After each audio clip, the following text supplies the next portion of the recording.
take you somewhere else this time to the film that you made in Andhra Pradesh, Oka Uri Kotha. Yes. I find it a little strange that you take a Premchand story which is supposed to be set in the Hindi heartland. Yeah.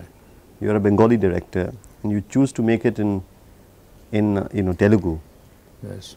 What were the reasons that compelled you to do that? Well, firstly, I had to make the film in Telugu because the producer came to me and asked me to make a film the way I want to make it. And he said the only condition is that you have to make it in Telugu. So that was the condition that was imposed on me. And this is, Premchand is one of my most favorite writers. I think he is the most important writer of this century. And all that one has to do about Premchand is to, when one reads his story, one has to invest his stories with contemporary sensibilities. Otherwise the stories look and sound very simplistic. That was it. And that is what you have to do. So, and this is his last, Kafan is his last story. So I wanted to make it. And what did I do? I knew that he had a UP village as his model. Then when I wrote the script, I had a Bengali village in view. And then I transplanted the whole thing in Telangana. You know, and because I could see that there was no problem, because the main focus was on exploitation, and exploitation is the same everywhere. It is not dominated by the geographical features. So it's not a problem for me.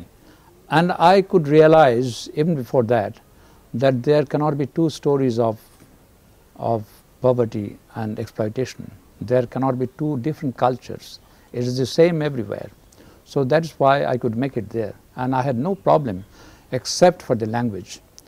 And the language is very important. I didn't know one, even now I don't know one single word of Telugu, but I made it. But it was a big problem because I had to depend on my writers, I mean who translated the lines. So that was a problem, and I had always a sense of fear, what is happening now. And that also helped me to a large extent. I can give you one instance. There is a sequence where the main character, the Ghishu, the old man, he says that about him, someone, a villager says that he eats and chews. He chews and eats and sleeps like a buffalo. That is a very, common, a popular expression in Bengali. Mosher moto boshe boshe khaye, chiboy, ghumoy.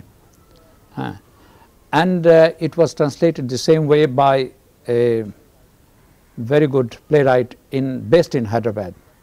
Then what did I do? Before going to the village where I was to shoot, I got in touch with Sundaraya, one of the Communist Party leaders, and who knows absolutely everything about Telangana.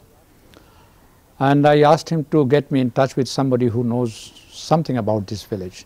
So someone who had no formal education as such, but a Communist Party member, he was with me all the time. And every time I used to shoot a sequence, I used to get the lines read out to him by my Telugu assistant. And when this line was read out to him, he got furious. He said, "What do you say? Now I can see that you come from the city." He was so furious, he said it. And I said, "Why?" I said, "Who says buffalo is lazy? Buffalo is not lazy. Buffalo is our life. Only the city people think that the buffaloes are lazy." And that was a revelation to me. And I can tell you very honestly, had I made this film in Bengali, I would not have gone to anyone else. I would have straightway gone to a village. I would have a good actor. I would have used a certain dialect, and he would have used the same line, and you, the critic, you would have said, he has done a very good job. But this is, since I didn't know the language, I was very careful, very cautious. I got every line checked and double checked by a man who knows absolutely everything about the village. And that was how I could realize how we people with our urban sensibilities, urban values, we thrust ourselves on the rural people. And we proved to be false by that. And that was something great. I can give you another instance. We have another expression which I think you have in Hindi too. The man says, I am cleverer than you.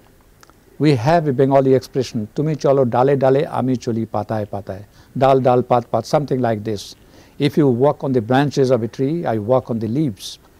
And the translator, I mean the Hyderabad-based playwright, he said that I can give you the translation, exact translation, but we don't have any proverb like this. But it's very good. When it was read out to this man, the unlettered man, he said, he was amused. He said, oh, it's very good.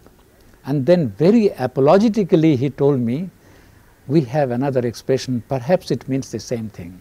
I said, could you say it? And he said it. And it was sheer poetry. And he told me, he assured me that every villager knows this line. It says in English, if you walk on the clouds, I walk on the stars.